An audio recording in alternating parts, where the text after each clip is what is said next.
cosa que nunca sucede, porque siempre les distribuyen lo mismo. Y tenemos que entender esto claramente, porque el presupuesto podemos entenderlo como una pequeña torta, un poco más grande, un poco más chica, de acuerdo a lo que se reciba, a lo que se pueda recaudar. Entonces, le corresponde una tajadita a cada sector. Lo que no sabemos, no sabíamos, o recién nos estamos enterando algunos, es que solamente se reparte la mitad de la torta y un poquito más. Atrás queda un gran pedazo. Si el presupuesto de la República es aproximadamente de 47.000 millones de dólares, atrás quedan unos 20.000 millones de dólares que son distribuidos a ministerios con privilegios, transporte y comunicaciones, vivienda, agricultura y qué sé yo. Dinero que ya está destinado para hacer las grandes mega obras que se van a iniciar con un precio muy bajo, se van a ir realizando a través de 3, 4, 5 gobiernos y se van a ir firmando adenda tras adenda tras adenda, y es ahí donde nos roban en carretilla el dinero del Estado. Y eso tienen que entenderlo. Acaba la Contraloría, la Fiscalía, Defensoría del Pueblo. Los cálculos que han hecho es que en el presupuesto del año pasado se han perdido 23.000 millones de soles. Estamos hablando de prácticamente 6.000 millones de dólares en coimas. 6.000 millones de dólares en coimas en el año 2020. Y no es plata. Claro que es plata, pero se la levantan en carretilla. ¿Y por qué sucede esto? ¿Por qué sucede esto? Entendámoslo por el amor de Dios de una buena vez. Porque la decisión política, el que debe poner la prioridad en el gasto, es uno solo en el Perú, uno solo, una sola persona.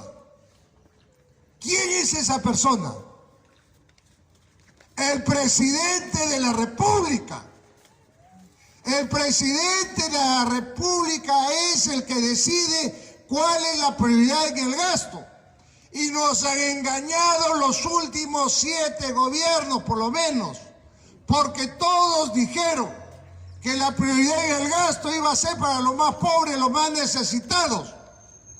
¿Cuándo se cumplió con esto? Nunca. Porque siempre que llegaron a Palacio de Gobierno, llegaron como unos simples títeres.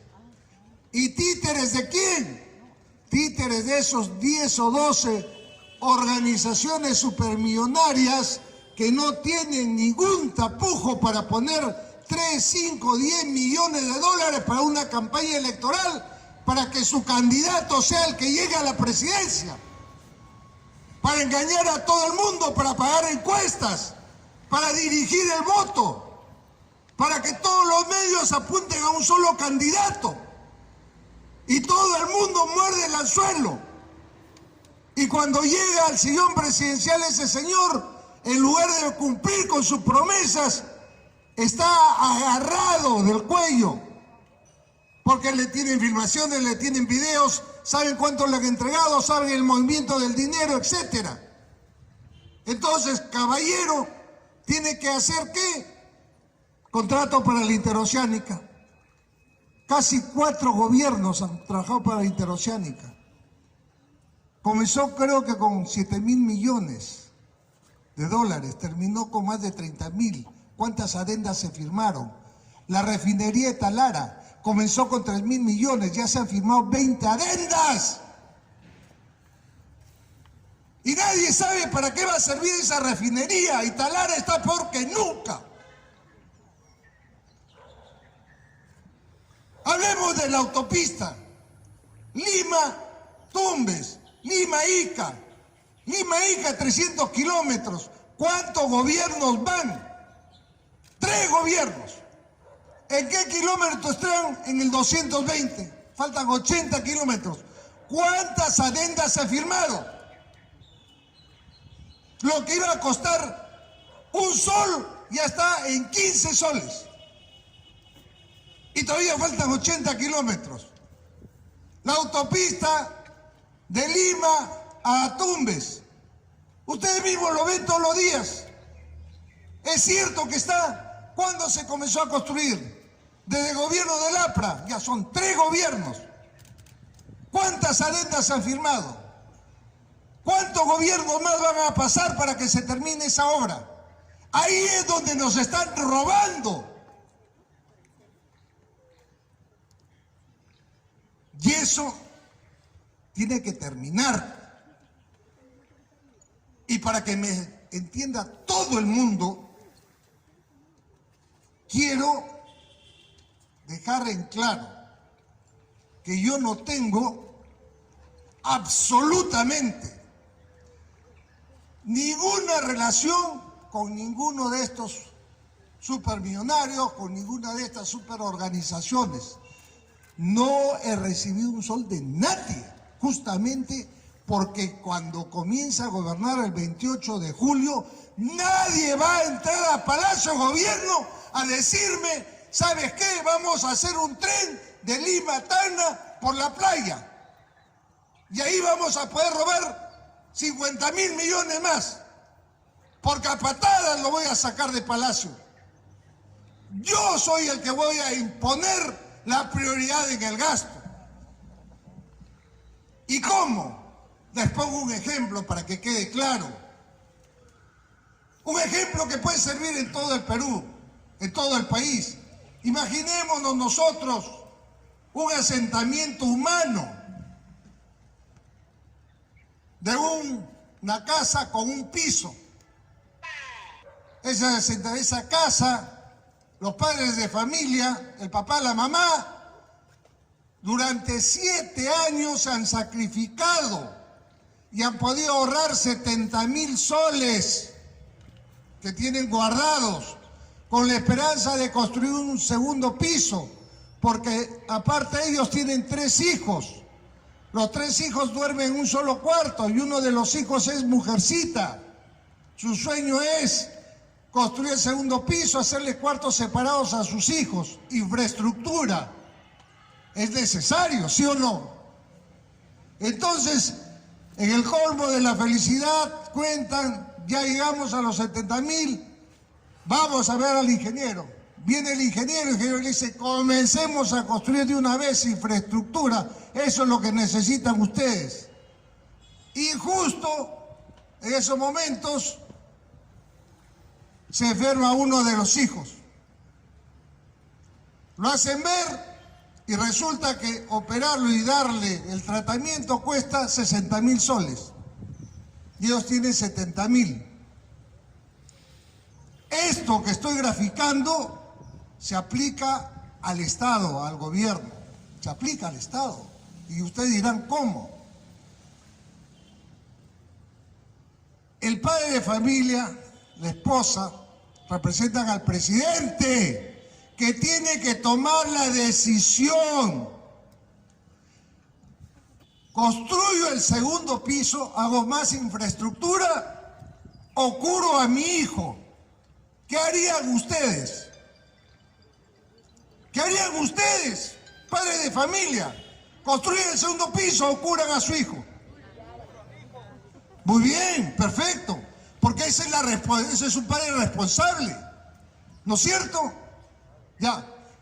Pero ¿qué es lo que sucede? Así como el padre de familia representa al presidente que tiene que tomar la decisión, los hijos representan al pueblo. El ingeniero que está acá representa a esas mafias de 10 o 12 organizaciones, superorganizaciones, que le va a decir al padre de familia, un ratito, nosotros ya teníamos un trato, construyamos el segundo piso. Además, además usted tiene 3 hijos. Si se le muere uno, le quedan 2. Y por último, después puede tener otro. Porque para esa gente, para esos supermillonarios, nosotros ni siquiera llegamos a la categoría de seres humanos. Somos cifras y solamente cifras. Entonces él va a exigir que se siga construyendo el segundo piso, es decir, sigamos haciendo infraestructura, que la gente no nos importa. Y ese presidente, ese padre de familia, miserable, porque ya tenía un trato con el ingeniero, voltea y le dice al ingeniero, correcto, hagamos el segundo piso y deja morir a su hijo. Eso es lo que nos ha venido pasando a nosotros durante décadas. Y si no se hubiese descubierto lo de Odebrecht en Estados Unidos, estaríamos en este momento ciegos, sin enterarnos de todo lo que nos han robado. De Toledo se sabe con plenitud que se levantó 20 millones de dólares. ¿Ustedes qué creen que es eso nada más? ¿Cuántos millones tendrá escondidos en diferentes sitios? Y así cada uno de los presidentes.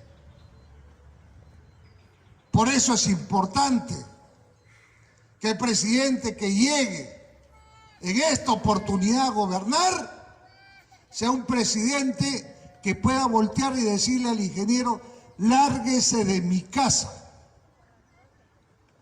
No voy a firmar el contrato con usted. Yo necesito el segundo piso.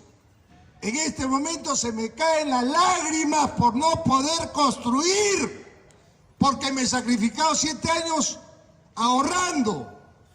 Pero primero está la vida de mi hijo.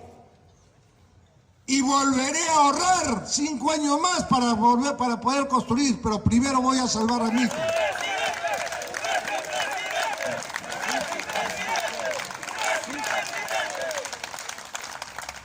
Eso es lo que buscamos en un presidente. Muy bien. Entonces, si ya está la idea clara, ¿cómo lo vamos a hacer? Que ahí viene lo importante. Nuestro plan de gobierno contempla que en los próximos 5 años tenemos que olvidarnos igual de este padre de familia, de los elefantes blancos, de las grandes obras, de esas obras que como por ejemplo el Metro de Lima, han hecho un contrato, han pasado 5 años y se ha avanzado 5 kilómetros de túnel, 1 kilómetro por año. El Metro de Lima, toda la red, tiene 178 kilómetros. ¿Qué significa? ¿Que lo van a terminar en 178 años cuando los autos vuelen y ya no se necesiten los túneles? En este momento hay empresas en todo el mundo expertas en hacer este tipo de trabajo. Si han podido hacer un túnel entre Inglaterra y Francia bajo el Canal de la Mancha, 50 kilómetros bajo el mar, te vas, entras al túnel 50 kilómetros y sales en Inglaterra, entrando por Francia. Empresas hay. Y ellos están atentos, porque no es algo que se haga todos los días, saber en qué ciudad, en qué país se va a hacer alguna obra de esta naturaleza. Sin embargo,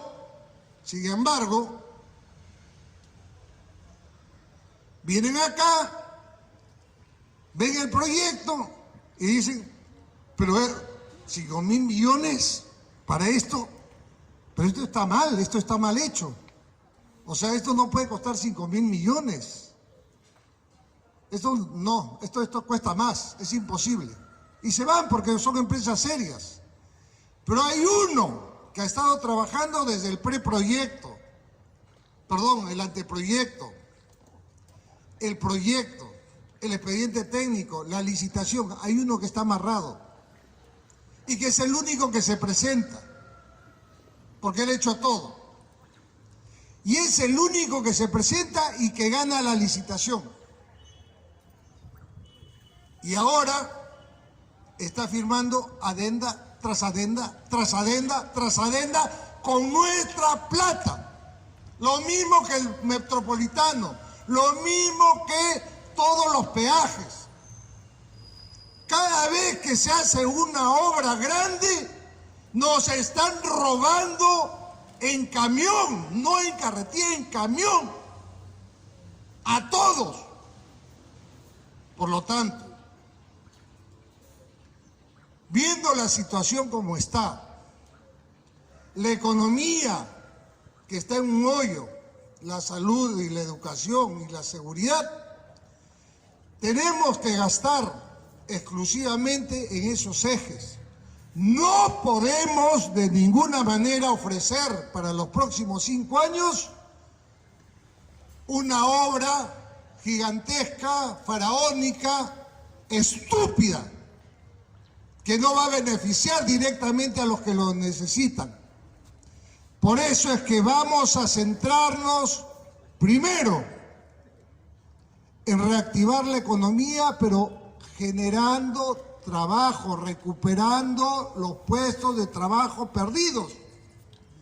Señor Urresti, todos nos han dicho eso, pero ¿cómo lo va a hacer usted? De la siguiente manera, señores. Primero, aceptando la realidad. Y la realidad es la siguiente.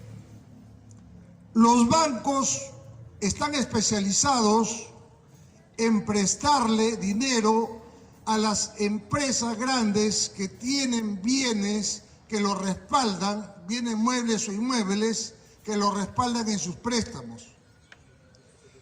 Entonces dejemos que los bancos sigan haciendo su trabajo.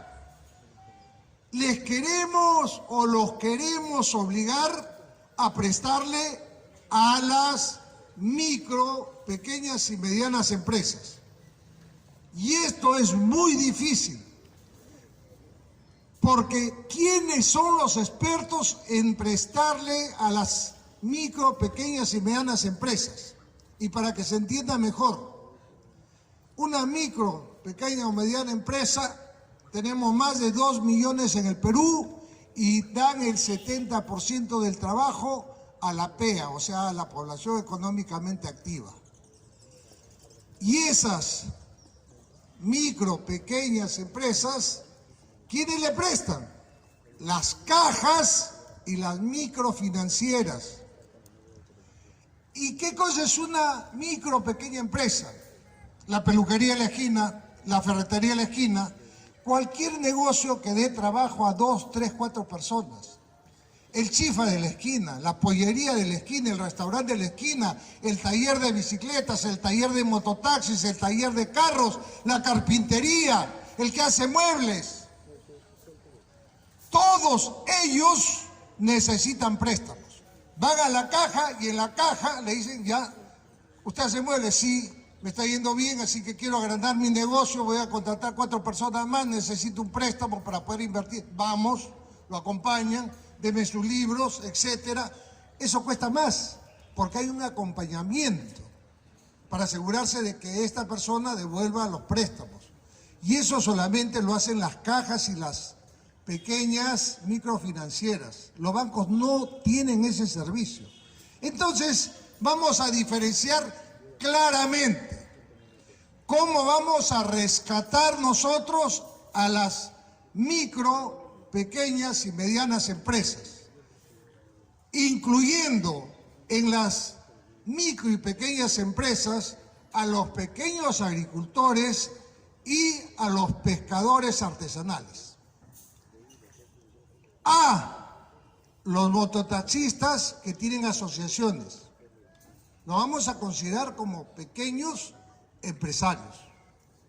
No vamos a nosotros a formar el Banco Agrícola, el Banco de Fomento de la Agricultura, el banco que finalmente lo han hecho varios gobiernos y todos han cerrado por quiebra, porque prestan pero no acompañan. Entonces, Todos estos, señores, van a ser considerados ahí. Vamos a inyectar un fondo soberano de $1.000 millones, que con el apalancamiento bancario se podría convertir en 11 millones de dólares. Perdón, en 11.000 millones de dólares, exclusivamente para que las microfinancieras y las cajas puedan financiar, hacer préstamos a las pequeñas y medianas empresas. Y las grandes empresas son generadoras de empleo. ¿Por qué acá tiene que haber sueldo mínimo vital? Porque lo que sobra son los trabajadores y lo que falta son los empleadores. Entonces, si yo pongo un letrero de que necesito un trabajador, forman 20. Entonces, yo le digo, ¿sabes qué? Te voy a contratar por 700 y no te puedo pagar nada más. El primero no acepta, el segundo no acepta, el tercero sí acepta. Porque lo que falta son empleadores. Entonces, tenemos que lograr que las empresas grandes sigan creciendo, que puedan vender al extranjero, que puedan exportar, mientras nos den trabajo. Tenemos que lograr que las medianas, pequeñas, microempresas comiencen nuevamente a recuperarse y a volver a contratar gente. Y que crezcan, que la micro se convierta en pequeña, la pequeña en mediana y la mediana se convierta en gran empresa. Todo lo que genere empleo es bueno. Un empleo que será de calidad. Si nosotros tenemos el sueño del trabajo pleno, como sucede en otros países, entonces ya no hay necesidad de sueldo mínimo, porque cuando necesiten a alguien, no hay gente. Tienen que ofrecer más para que vengan. Es lo que está pasando en este momento, de alguna forma. En Europa, a ver, ¿quién se da el lujo de contratar un empleado cama adentro, por decir? Allá contratas 2 veces a la semana para que te vayan a limpiar tu departamento. Y cada uno se lava su ropa, cada uno hace sus cosas. ¿Por qué? Porque no hay gente libre para hacer eso. Y eso se llama empleo pleno, eso es lo que estamos buscando. Mientras tanto, tenemos que lograr que la rueda de la economía vuelva a girar. Porque todos nos dicen, este año va a seguir creciendo la economía. Por supuesto que va a seguir creciendo, pues si las grandes, las mineras, etcétera, van a seguir vendiendo. Pero esa es una ilusión, un sueño, una ficción. Si de 100 nos hemos ido a 40 y de 40 subimos a 60, ¿hemos crecido? No, todavía nos falta 40 para estar como estábamos antes. Y lo peor es que lo real, para que pueda haber nuevamente demanda, es que tiene que haber trabajo. Si no hay quien consuma, entonces ¿para qué van a producir las empresas? Por lo tanto,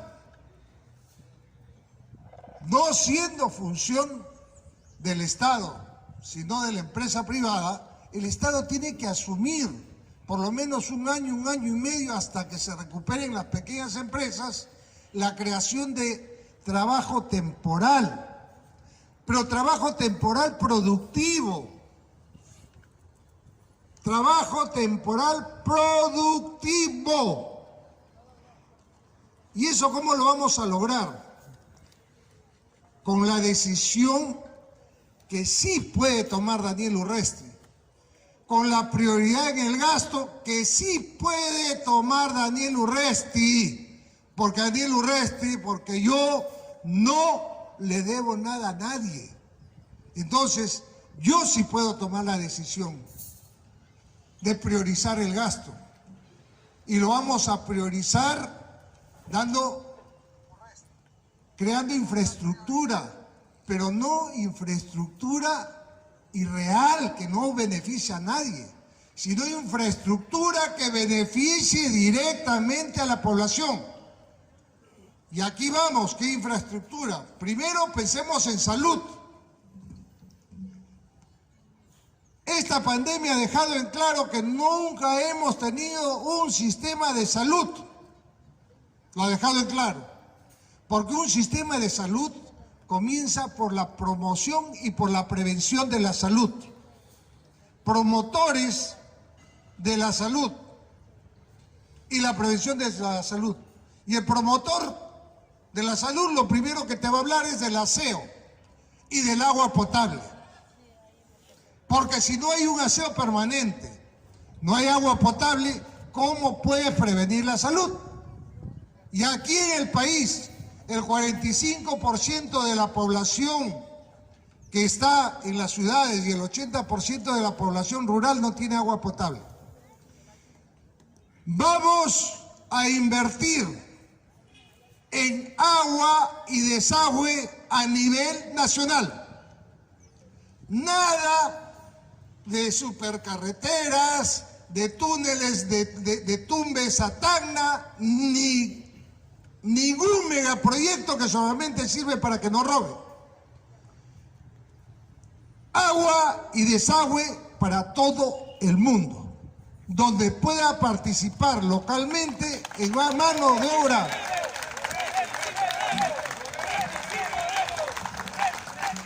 En mano de obra no calificada, mucha gente. Segundo, tenemos que construir lo que falta, que está un 20%, falta un 80%, el primer cordón, el primer nivel del sistema de salud nacional. ¿Y cuál es el primer cordón, dirán ustedes, la primera barrera? Los centros médicos.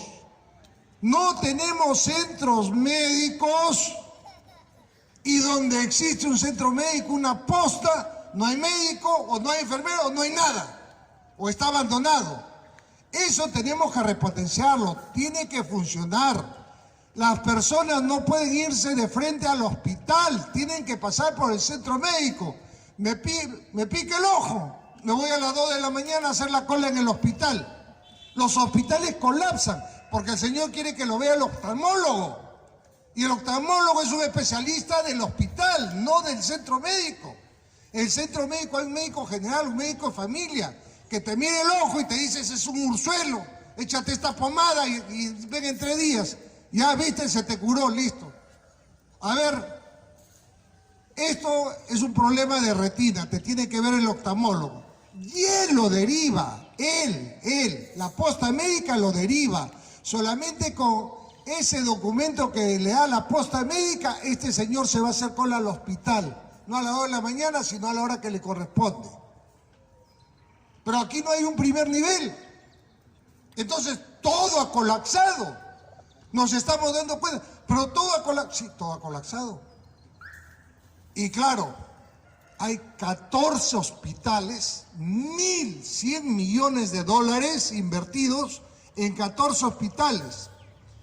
Algunos están acabados al 90%, 70%, 50%, 40%.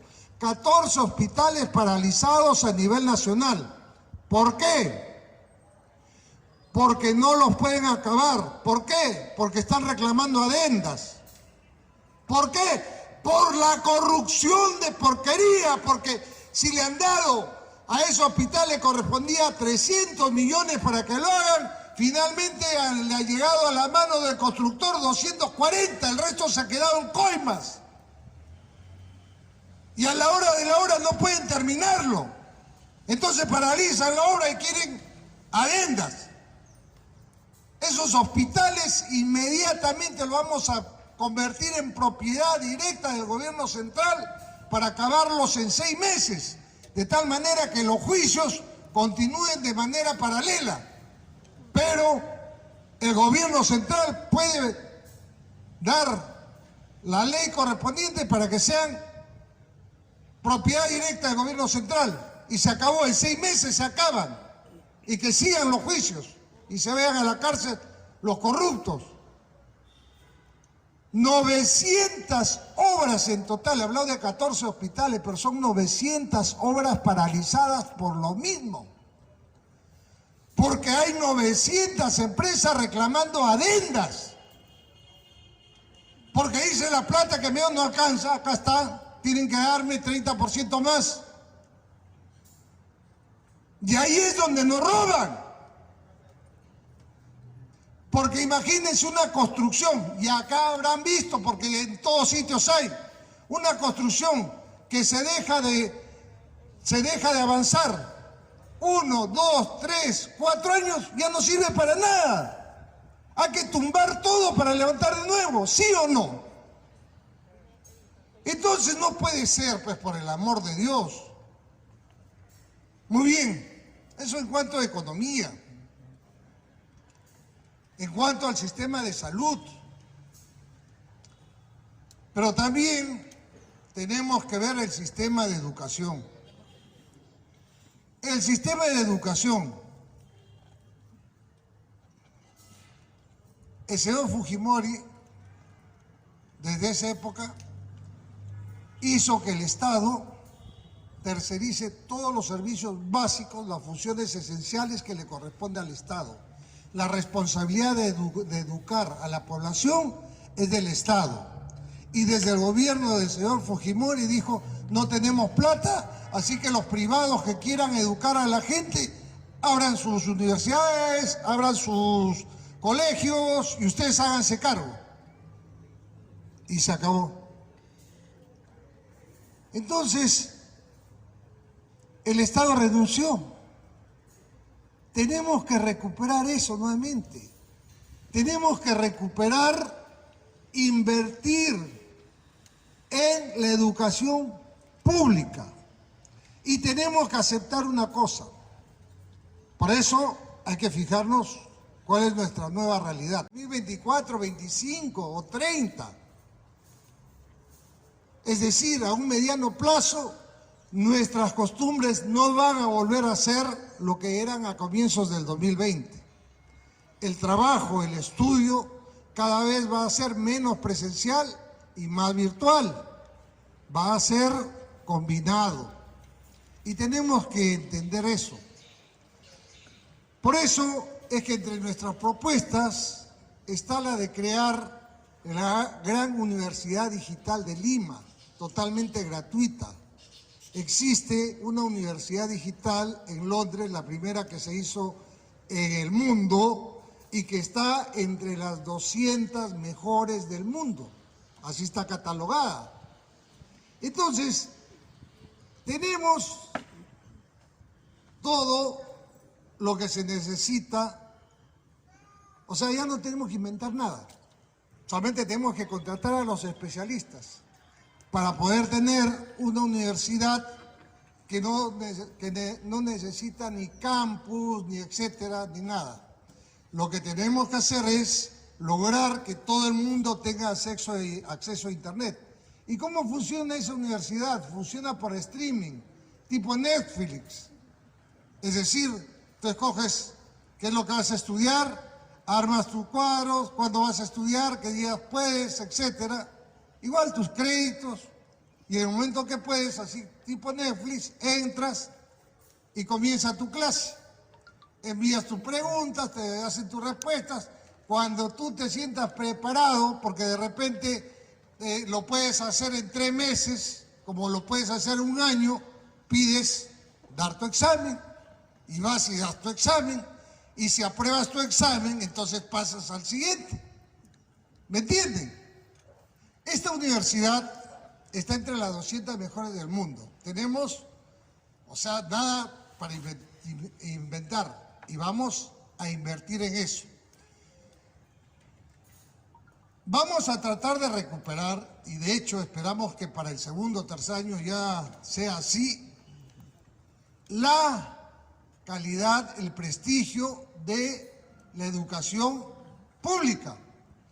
En mi época, el que estaba en un colegio privado era el corcho, era el que lo habían votado de un colegio público.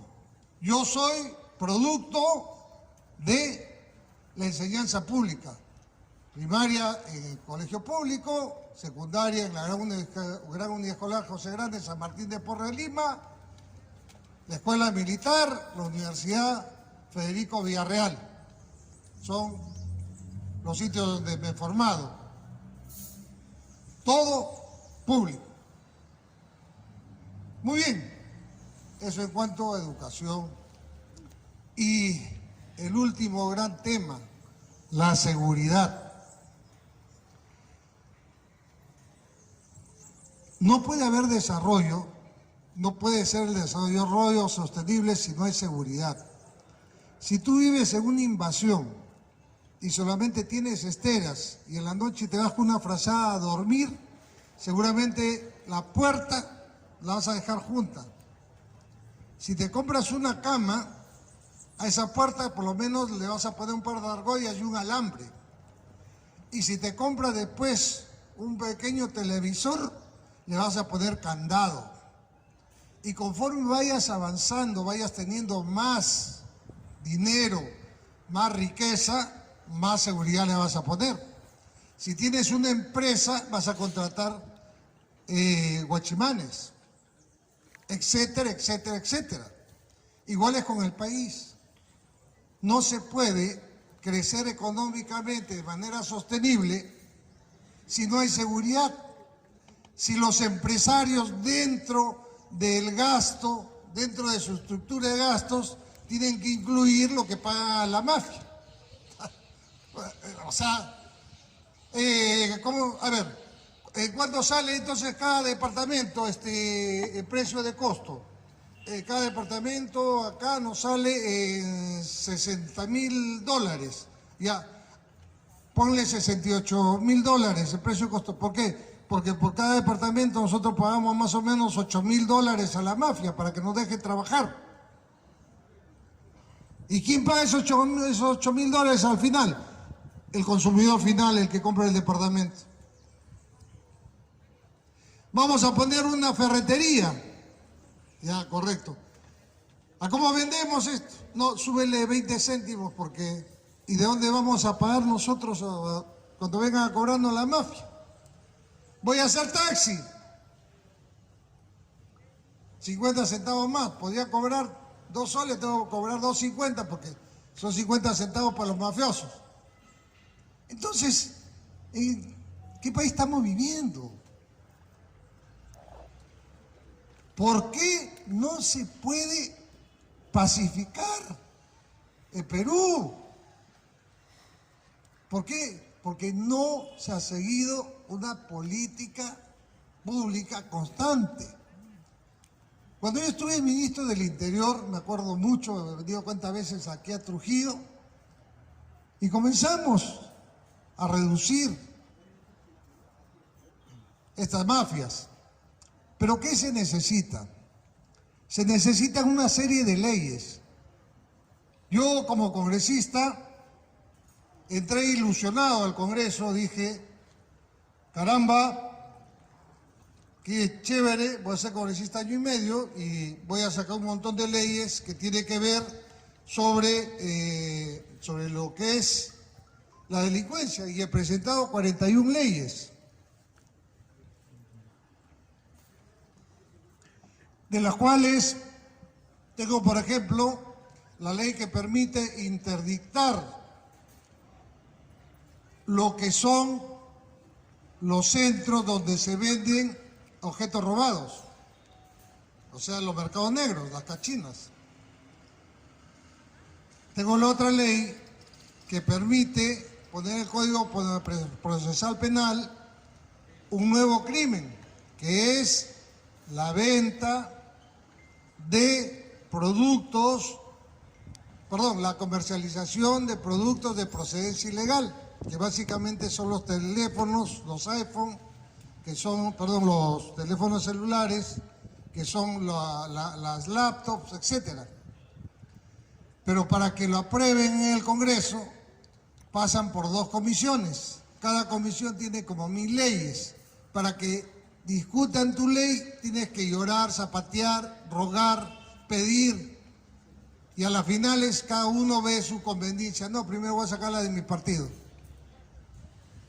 Y así se va pasando el tiempo y no se aprueban las leyes. Entonces Podemos Perú ha tenido que priorizar y hemos tenido que pelear nosotros básicamente por lo que más necesitaba el pueblo en ese momento, que era la devolución de los aportes de la AFP. Y es algo que vamos a mantener. Nosotros, llegando al gobierno el 28 de julio, vamos a ver que efectivamente aquellos que dejaron de aportar puedan recibir el 100% de sus aportes. ¡Hurra, sí, presidente! ¡Hurra, sí, presidente! ¡Hurra, sí, presidente! La ONP, de igual manera, se les tiene que dar una solución, porque esa es una deuda interna. Y a mí que no me vengan con cuentos, no se puede, porque es una sola, porque no se sabe, ya hace años que se sabe cuánto ha dado cada uno. No nos interesa, a nadie se le para un pelo en el gobierno cuando nos anuncian oficialmente que el 2020 se ha perdido 23.000 millones de soles en coimas, en corrupción. A nadie se le para un pelo. Pero cuando se dice que hay que devolver 1.000, 2.000 o 3.000 millones, que es deuda interna que tiene el gobierno, ahí todo el mundo se opone. O sea, le da la chiripiolca al ministro de Economía. ¿Y por qué no da la chiripiolca cuando se entera de que le han robado 23.000 millones? La plata está ahí. Por supuesto que se puede. Pero ¿por qué han sacado esta ley de la usura? Claro, los que salen a hablar, ¿ustedes qué creen que salen a hablar gratis? A defender la ley de la usura. La ley de la usura existe en Estados Unidos, Alemania, Inglaterra, Chile. No, que esa ley de la usura va a evitar que los chiquitos puedan tener préstamos del banco. No hay ley. Cuando no había ley de la usura, porque recién se va a publicar, creo hoy día se publicó ayer, ¿los bancos le prestaban a los chiquitos? No. Eso va a provocar que exista el gota a gota, como en Colombia. No había ley de usura. ¿Había préstamos gota a gota? ¿Sí o no? Por supuesto. Entonces nos están mintiendo. Nos están mintiendo. Lo que hay que aceptar es la realidad. El banco no le va a prestar a los pobres. Por eso es que nosotros tenemos que empujar con capital a las cajas y a las microfinancieras que sí le prestan a los chiquitos. Esa es la verdad. En cuanto a seguridad, entonces, ¿qué es lo que vamos a hacer? Y tenemos que hacerlo de inmediato. Comenzar a resolver rápidamente el problema de personal en la policía. El Perú necesita un mínimo de 180.000 policías. No hay comisaría. No hay ningún centro policial donde ustedes vayan y tengan efectivos completos. No hay. Y todo el mundo reclama. Donde vayan le van a reclamar. Por favor, la comisaría solamente tiene 4 efectivos. Necesitamos que tenga 20. ¿De dónde le sacas? Si la otra comisaría tienen 5 también. ¿Y eso por qué? Porque tenemos más de 5.000 comisarías y tenemos unidades especializadas y solamente tenemos unos 115.000 policías. ¿Y por qué no crece? Porque este año se reciben 8.000 policías nuevos que salen de la escuela, oficiales salen 100, 150, el resto son suboficiales, pero se van de baja los que cumplen 30 años de servicio, que están en los 48, 49, 50 años. Se van de baja porque con 30 años de servicio les pagan su pensión, no ganan más. O sea, ¿ya para qué me quedo si no me van a pagar un sol más? O sea, igual. 30 años y pido... Entonces salen 8.000 y se van de baja 9.000. Teníamos 115.000, nos quedamos con 114. El próximo año salen 9.000 policías y se van 8.000. Regresamos a 115. Y nunca crece el número de policías. Solución. Vamos a dar un bono, un bono no pensionable de 1.200 soles para aquellos policías que cumpliendo 30 años de servicio no pasen al retiro, se queden trabajando. De esos 9.000 policías se van a ir 2.000, 7.000 se van acá. ¿Por qué? Porque el policía a los 48, 49, 50 años no está pidiendo su baja para irse a su casa a descansar. Está pidiendo su baja para ir a trabajar en lo que sea, para conseguir. ¿Y cuánto es lo que consiguen mensualmente? Un promedio de 1.200 soles. Trabajando en cosas para los cuales no están preparados. Por ejemplo, mototaxi, taxista, guardián, cargador, porque la persona cuando necesita entra a trabajar en lo que sea. Pero si a mí me dicen mis 30 años, pero me van a pagar los 1.200 y voy a seguir haciendo lo que yo sé hacer, me quedo. Me quedo mis 5 años más.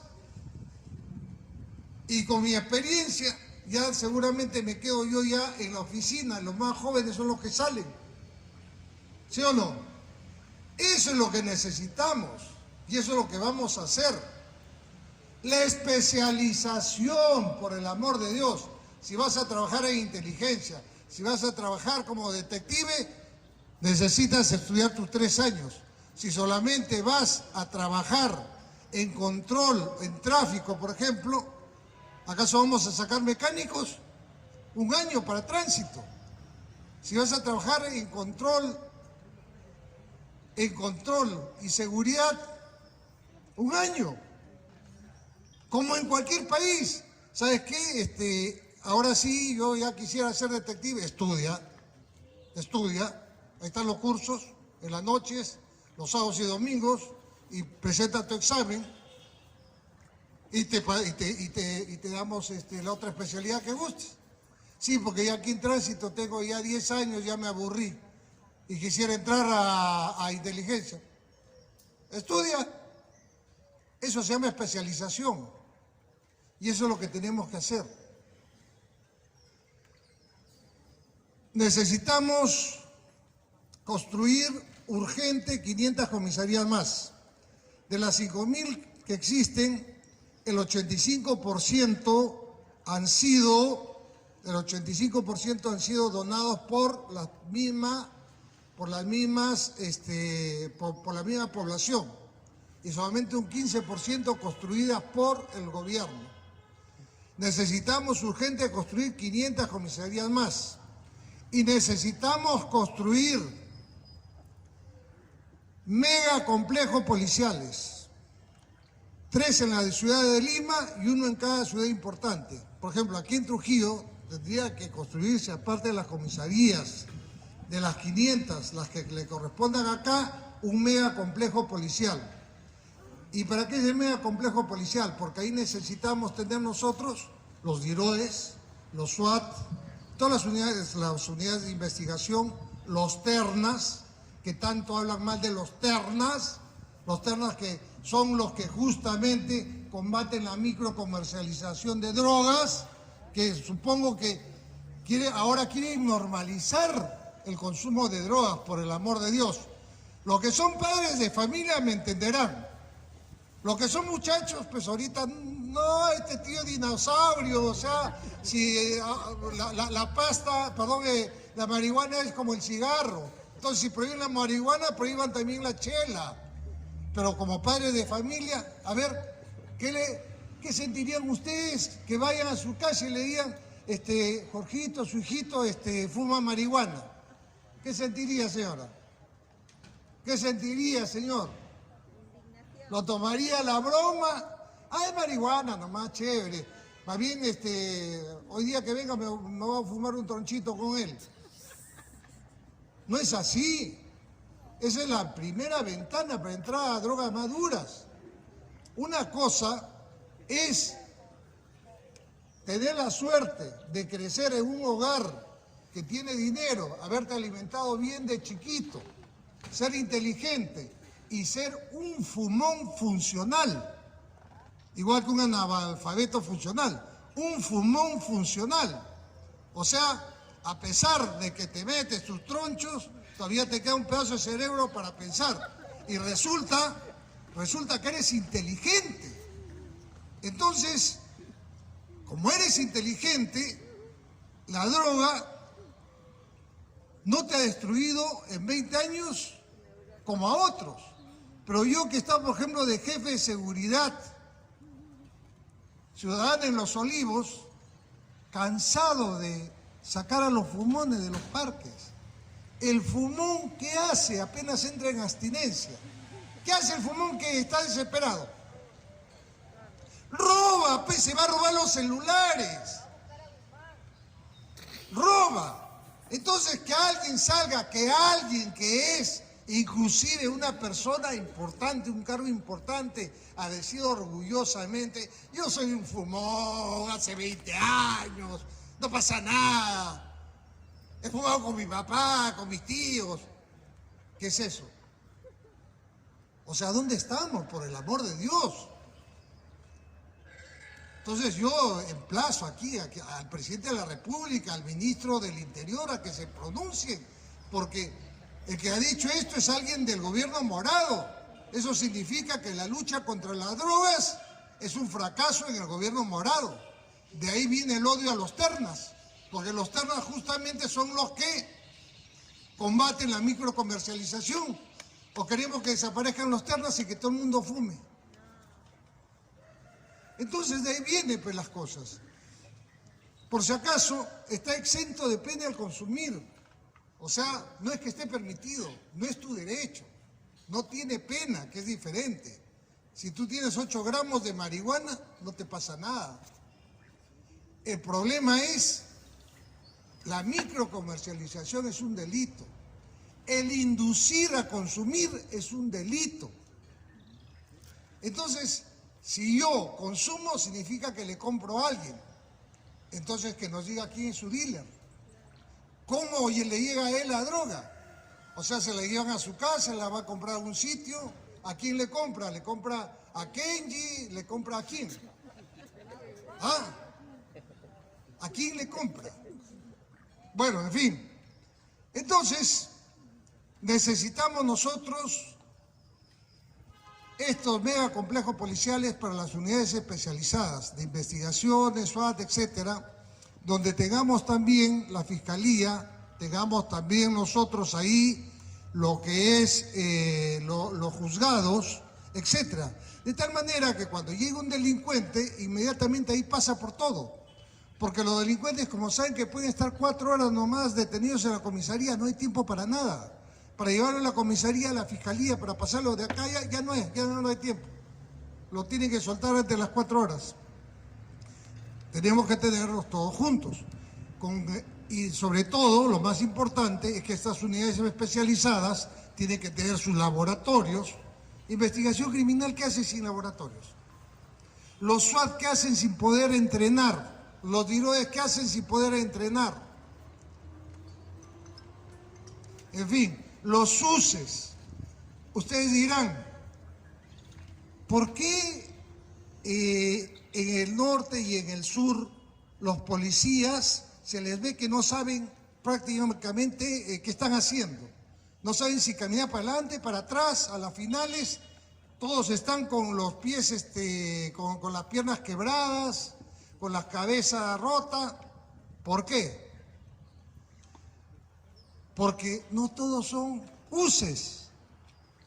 No hay especialización y no hay gente. Entonces, para enviar al norte y al sur sacan de todas las comisarías. ¿Me entienden? Ya. Todo el mundo, todo el que puede caminar, afuera, formar. Y sale uno que solamente escribe a máquina, nunca agarraba un escudo, o estaba en tránsito. No es UCE, nunca recibe instrucción de cómo se utiliza el escudo, cómo se utiliza la bomba lacrimógena, cómo se hace, porque los escudos tienen su propósito. El que está en la primera línea, el escudo siempre tiene que estar apoyado contra el piso, porque la segunda línea es el que va a cubrir. Si tiran piedras, yo que estoy adelante, sé que el de atrás me está cubriendo, que no me va a caer la piedra. Pero como no soy UCE y nadie me entrenó en eso, porque solamente yo sé trabajar en la comisaría, entonces no estoy entrenado. Al UCE vienen y le gritan y todo, y el UCE está... Lo entrenan así para que no preste atención. Él solamente está atento a la orden que le den de atrás. El que va de la comisaría, que nunca ha enfrentado una multitud, está... Y apenas comienzan a caer piedras, levante el casco, levante el escudo para que no le den. No le dan acá, pero le revienta la pierna. No sabe que el de atrás es el que tiene que cubrirlo. Esa es la falta de especialización. Así estamos.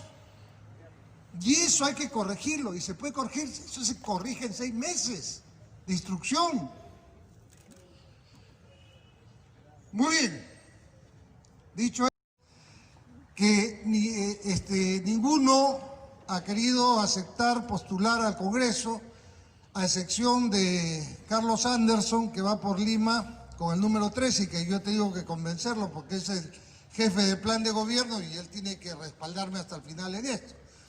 Entonces, el jefe de plan de gobierno, que es Carlos Anderson, ¿qué cosa es? ¿Quién es?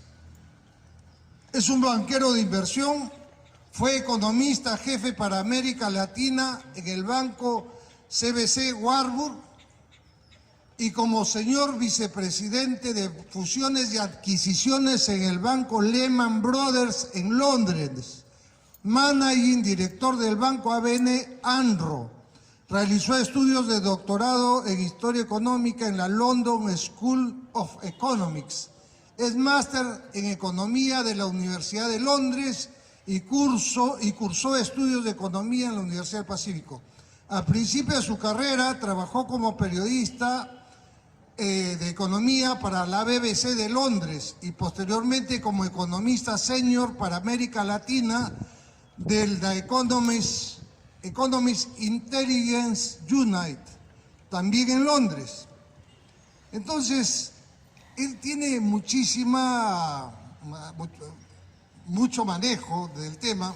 Actualmente es columnista del diario Gestión, gerente general de Europa Partners SAC con base en Lima y presidente del Instituto del Futuro.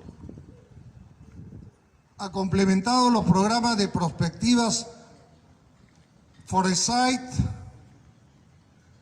Practitioner Training del Institute for the Future en Palo Alto y el Summer Retreat on Strategic Foresight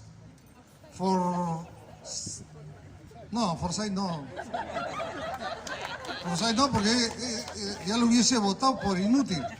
¡Urresti, amigo! ¡Trujillo está contigo! ¡Urresti, amigo! ¡Trujillo está contigo! ¡Urresti, amigo! ¡Trujillo está contigo! Bien, entonces el señor Carlos Anderson es un economista muy reconocido acá en el Perú y en el mundo. Tenemos entre algunos, voy a mencionar a unos 4 o 5, a Eloy Durán Cervantes, economista de la Universidad del Pacífico con 31 años de experiencia laboral en los sectores privados y público, en la SUNAT de Salud y MEF, experiencia en consultoría, periodismo económico, ecología, tributación, inversión, gestión pública, 14 años como integrante del Sistema Nacional de Inversión Pública y los últimos 5 años como director general, actualmente director de efectividad, consultores y análisis efectivo. Tenemos a Javier Dávila Quevedo, economista de la Universidad de Lima con especialización en políticas de desarrollo, articulación productiva, innovación y planeamiento estratégico, con una maestría en educación superior. Ha sido viceministra de MIPE e Industria del Ministerio de la Producción, director general de Empleo del Ministerio de Trabajo. Ha integrado los consejos directivos del Instituto Tecnológico de la Producción y del Centro Nacional de Planeamiento Estratégico. Trabajó en el diario Gestión, en la Sociedad Nacional de Industrias, director ejecutivo de Salca Consultores, integró los consejos directivos del Fondo de Garantía de la Pequeña Industria, Fondo de Empleo y del Grupo de Iniciativas para la Calidad de la Educación Superior. Tenemos a Juan Carlos Paz Cárdenas, que es un oficial de Marina Mercante, magíster en Administración de Negocios de SAN y magíster en Finanzas de la Universidad del Pacífico, con entrenamiento en Colombia, España, Bélgica y Estados Unidos. Miembro de la 7ª promoción del curso de Dirección Estratégica para la Defensa y Administración de Crisis de CDIAC, especializado en planeamiento de transporte, planeamiento estratégico, organización y gestión humana. Tenemos a Luis de Estéfano Beltrán, licenciado en Ciencias Biológicas de la Universidad Nacional Mayor de San Marcos, un cerebrito. Luis recibió su doctorado en bioquímica de la Louisiana State University, que es una universidad de Estados Unidos. Trabajó en varias instituciones públicas y privadas de investigación en Colombia, Chile y Estados Unidos, antes de regresar a Perú para trabajar en la Universidad Peruana Cayetano Heredia, donde dirige un programa de investigación de genómica funcional. Tenemos a Raúl Pérez Reyes Espejo, economista especializado en competitividad, innovación productiva, políticas de competencia y en regulación de servicios públicos, telecomunicaciones y electricidad. Se desempeñó, bueno, y etcétera. Es decir, no es por impresionarlos, pero tenemos un equipo de primer nivel que donde he querido hacer hincapié de que ellos no han querido ir en la lista congresal. Ellos han prestado sus conocimientos simplemente porque querían que salga este plan, que es totalmente aterrizable, que se puede poner en ejecución desde el primer día porque contempla las medidas que se deben llevar a cabo en los primeros 100 días, en los primeros 3 años y en los 5 años, y todas de manera paralela. Si acá en Trujillo queremos que se vaya a este sitio hermoso donde está Virgen de la Puerta, ¿cómo se llama? A Otusco, habrá que aumentarle más, ¿me entienden? Igual que los profesores, o sea, los profesores son los que forman a nuestros hijos. Y el profesor, durante la clase, que el profesor normalmente es un chofer de taximoto que en su tiempo libre va a dar clase a nuestros hijos.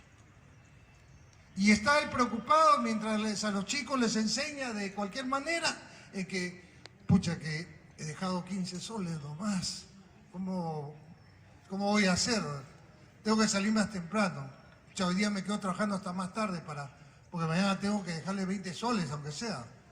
Pucha, que se viene. O sea, están pensando en cómo sobrevivir. Esa es la verdad de nuestros profesores. O sea que les va a aumentar a los profesores, y les va a aumentar a los médicos. Hay que hacerlo. ¿Y de dónde va a sacar la plata? No voy a hacer elefantes blancos. No va a haber manera de que nos roben con las adendas. Anuncio que vamos a reducir el número de ministerios, pero vamos a crear un ministerio nuevo que se llama de Fomento y Obra Pública.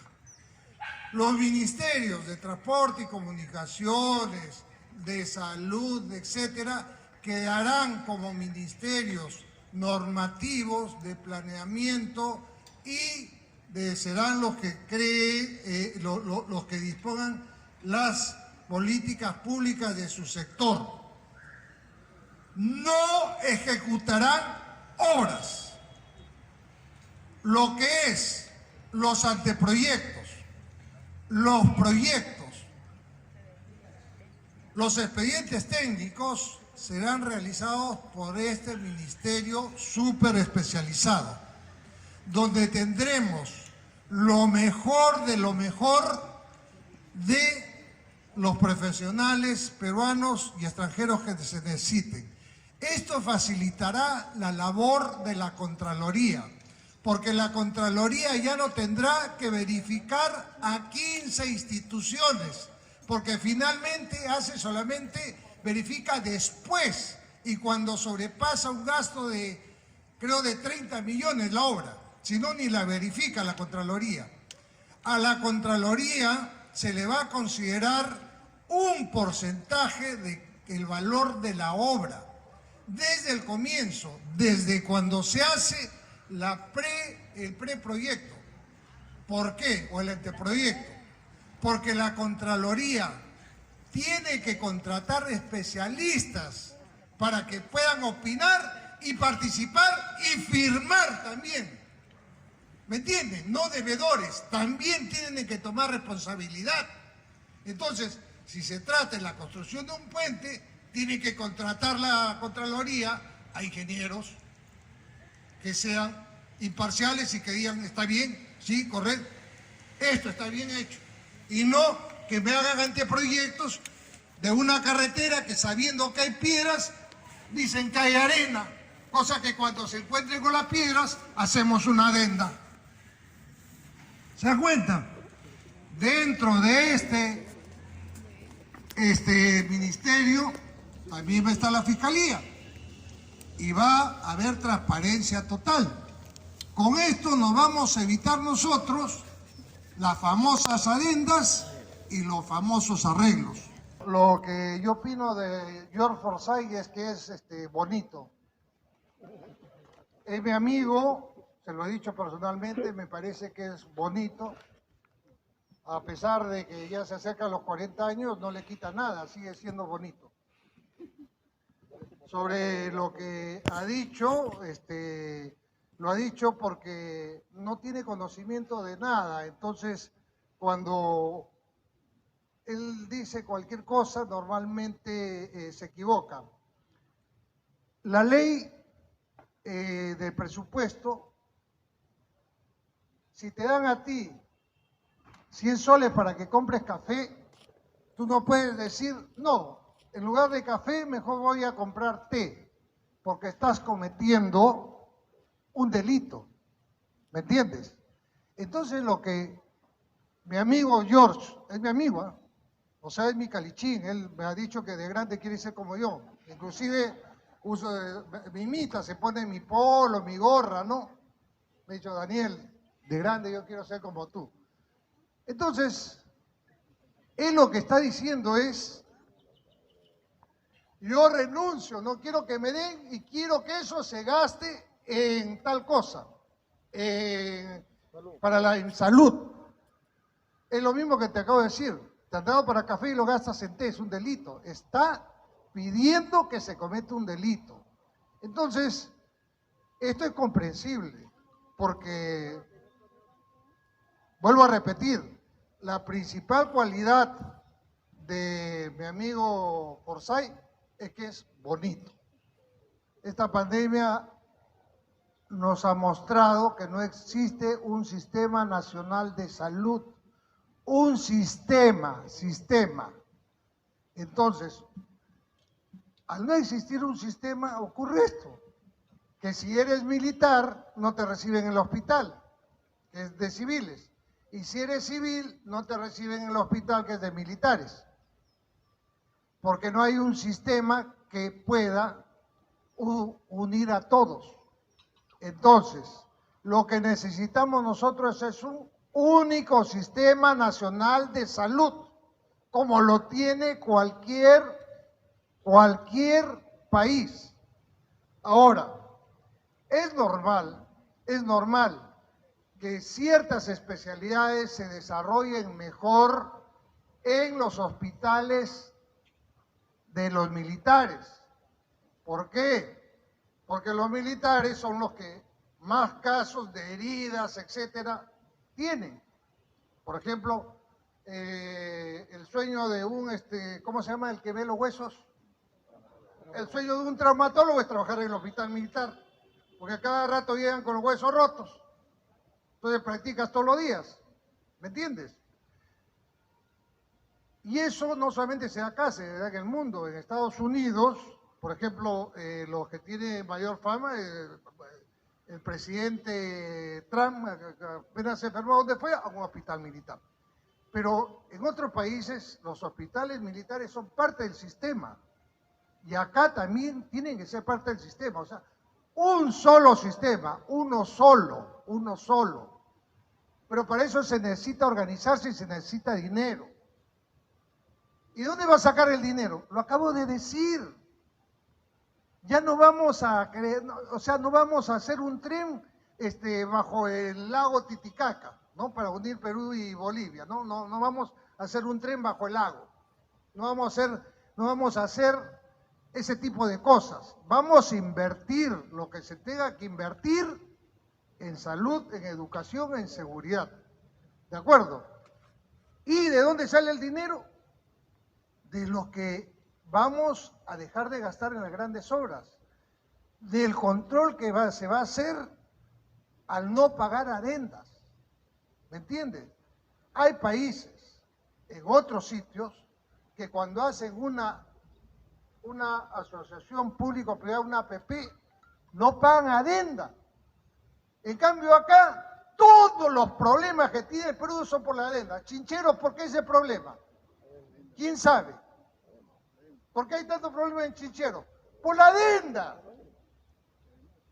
Porque hicieron la licitación y le dieron al que ofreció menos, pero él dijo, yo me voy a conseguir la plata, yo me voy a conseguir la plata y me comprometo en tres meses te traer la plata y me van a prestar al 12%. Ah, ya, te la damos a ti. Pasaron los 3 meses, 4 meses y no le daban el préstamo porque le estaban pidiendo 25%. Entonces viene y le dice viene la empresa y le dice al Estado, ¿sabes qué? No me dan. Entonces, hagamos una adenda y tú pagas el 13%, pues yo pago el 12% y tú el 13%. Y casi la firman, estaban por firmarla, si no hacen escándalo los periodistas, la gente, ya iban a firmar. O sea, ¿se dan cuenta de cómo nos roban? Eso tiene que haber estado conversado. Mira, yo voy a decir esto y después hacemos una adenda, tú pagas 13%, 12%, total de tu plata, no es la de todos los onzos, de los peruanos.